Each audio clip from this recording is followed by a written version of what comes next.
1950 August 10 presidential ఆర్డర్ను సవరణ చేసి దళిత క్రైస్తవులకు ఎస్సీ హోదాను కల్పించాలని దళిత క్రైస్తవ ఐక్యవేదిక వ్యవస్థాపక అధ్యక్షులు ఏర్ల కుమార్ డిమాండ్ చేశారు. వరంగల్ గ్రీన్ బావచి హాల్లో దళిత క్రైస్తవ ఐక్యవేదిక ఆధ్వర్యంలో అన్ని రాజకీయ పార్టీ నాయకులతో రౌండ్ టేబుల్ సమావేశం నిర్వహించారు. ఈ సందర్భంగా మీడియాతో మాట్లాడుతూ భారత రాజ్యాంగంలో ప్రాథమిక హక్కులకు భంగం కలగకుండా చూడాలని, బీజేపీ ప్రభుత్వం మెడలు వంచి దళిత క్రైస్తవులకు హోదా కల్పిస్తామని ఈ సందర్భంగా తెలిపారు.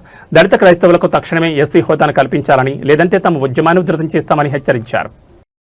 స్పష్టంగా వివరించింది ఒక నివేదిక ద్వారా. మనమేమంటున్నామంటే ఈ రాజకీయ పార్టీలు, ప్రజా సంఘాలను ఈ దళితుల కనేటలు ఏ బలహీన పడ్డ వాళ్ళు ఈ దేశం వ్యాప్యం చేస్తూనే ఉన్నారు. మనం అంటున్నాం రేపు కేజీ బాగా సమాజం మొత్తం మనకు అండగా ఉండాలనే అంశం మీదనే ఈ చర్చ వేదిక పెట్టడం జరిగింది, ఈ ఐక్య రౌండ్ టేబుల్ సమావేశం పెట్టడం జరిగింది. కాబట్టి మత రిజర్వేషన్ మేము ఒప్పుకోం. మీరు ఎస్సీలో ఉంటే అది మీ కులము, వేరే మతంలో పోతే హిందూ తప్ప. వాటి ఐక్యత, ప్రజా సంఘాల ఐక్యత, కుల సంఘాల ఐక్యత. వాళ్ళు హిందువులే ఉండాలి, వేరే మతంలో పోతారంటే దీనికి యాంటీగా రిపోర్ట్ బీజేపీ ఇచ్చింది. బీజేపీ యాంటీగా దీన్ని చెత్తకుండతో సమానం, దీనికి మేము అవసరం లేదు. ఈ రిపోర్ట్ యాంటీగా పార్లమెంట్ లో ఒక నివేదిక ఇచ్చింది. ప్రధానమంత్రి తర్వాత శివరాజ్ సింగ్ ఉన్నాడు. వీళ్ళలో చిన్న రాష్ట్రాల ఉద్యోగాలు జరగడం వల్ల ఈ అంశము పార్లమెంట్ దాకా పోయి అక్కడ ఆగింది, చర్చ జరగకుండా ఆగడం జరిగింది. భారత రాజ్యాంగం 1950 జనవరి 26వ తారీఖున రాజ్యాంగం కల్పిస్తే ఆగస్టు 10వ తారీఖు 1950లో షెడ్యూల్ క్యాస్ట్ ప్రెసిడెన్సీ వల్ల ఒక ఆర్డర్ తీసుకురావడం వల్ల దళితులు, దళిత క్రైస్తవులకు అన్యాయం జరిగింది. మొట్టమొదటి దేశంలో రాజ్యాంగం వచ్చిన తర్వాత బలైన జాతి ఏంటంటే దళితులు.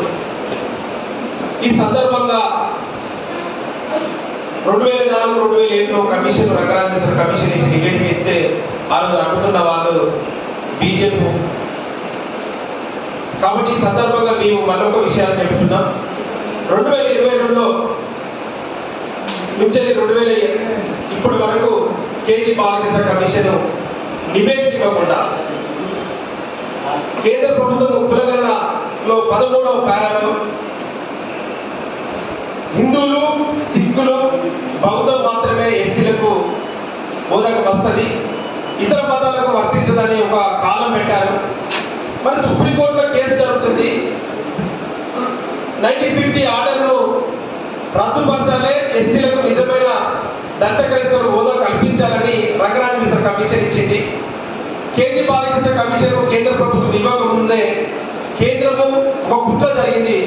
అదేవిధంగా 2011 కూడా కులగణన జరిగితే ఎలాంటి ఆంక్షలు లేకుండా కులగణన స్పష్టంగా ఎస్సీలకు అనేది అంశం తీసుకొచ్చింది. ఈరోజు మతాల పరంగా ఇప్పుడు కులగణన కేంద్ర ప్రభుత్వం చేయడం వల్ల నిజమైన దళితులకు, దళిత క్రైస్తవులు అన్యాయం జరుగుతుంది. కాబట్టి ఈ సందర్భంగా కేంద్ర ప్రభుత్వం సూటిగా మేము ప్రశ్నిస్తున్నాం. ఈ అంశాల మీద చూసే ధర్మాల పేరు మీద అనేక మీద ఈ దేశవ్యాప్తంగా దాడులు. హిందూ రాష్ట్రంగా ఉండాలనుకుంటే భారత రాజ్యాంగం ఉంది. కాబట్టి భారత రాజ్యాంగాన్ని గౌరవించే పరిపాలన జరగాలి. ధర్మాల పేరు మీద పరిపాలన చేస్తే ఈరోజు దేశంలో అన్ని వర్గాల నష్టం జరుగుతుంది. కాబట్టి ఈ సందర్భం తెలుస్తూ ఏదేమైనా మా పోరాటం దళిత క్రైస్తవులకు మత స్వేచ్ఛ హక్కు కల్పించాలనే రాజ్యాంగం చెప్తుంది. దాని విషయంలో కేంద్ర ప్రభుత్వం మేము పోరాటం చేస్తున్నాం. ఇమ్మీడియట్ గా కేంద్ర బాలకృష్ణ కమిషన్ నివేదిక త్వరగా తెప్పించుకొని దళితులు క్రైస్తవ మతాలు పోతే, వివిధ మతాలు పోతే కులం మారలేదు అనేది సుప్రీంకోర్టు ఇచ్చింది. మరి ఈ అంశం మీద మేము దేశవ్యాప్తంగా పోరాటానికి దళిత క్రైస్తవులకు సిద్ధంగా ఉన్నాం. కేంద్ర ప్రభుత్వం స్పష్టంగా రాజ్యాంగాన్ని గౌరవించి దళితులకు రిజర్వేషన్, దళిత క్రైస్తవులకు ఎస్సీ హోదా కల్పించాలని డిమాండ్ చేస్తున్నాం. ఏదేమైనా త్వరగా దళిత క్రైస్తవ పక్షాలుగా అన్ని వర్గాలను, అన్ని ప్రజలను, అందరినీ ఐక్యత మీ పోరాటానికి సిద్ధంగా అవసరం తెలియజేస్తూ ఏర్ల కుమార్ దళిత క్రైస్తవ ఐక్య వేదిక వ్యవస్థాపక అధ్యక్షుడు.